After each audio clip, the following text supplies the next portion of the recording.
So here are my thoughts on disability leave. On the 25th of May, I got an email about a petition to get disability leave put in place. I signed it because after thinking about it, there were a few moments in my life where I needed to take some time off of my proper job because of my autism.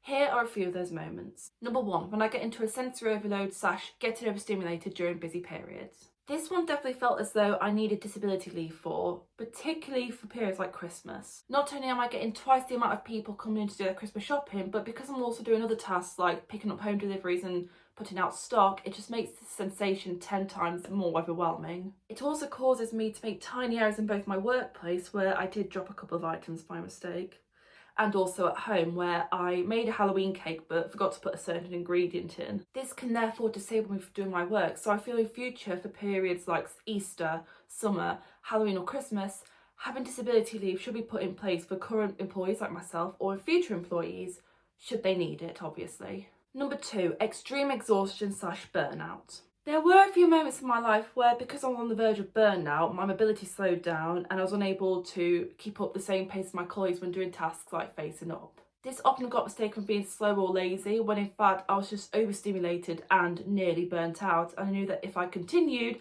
I would crash and therefore I would be disabled from doing my work.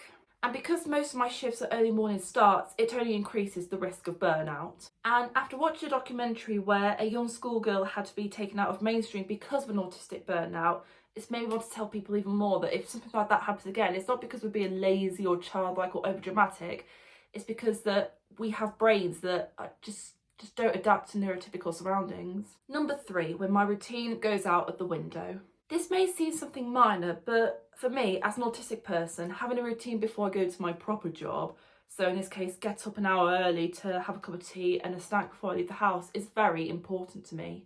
But there were a few occasions where I slept through my alarm and I wasn't able to get my morning routine intact, therefore it disabled me from doing my work and I had to go home on time as a result of that. Yes, there have been moments where I've slept through my alarm, didn't do my morning routine, and I got through my shorter days / shifts with longer breaks, but I knew I had to mask my overwhelm, knowing that if I were to go home again, it still would have been classed as sick leave and not disability leave.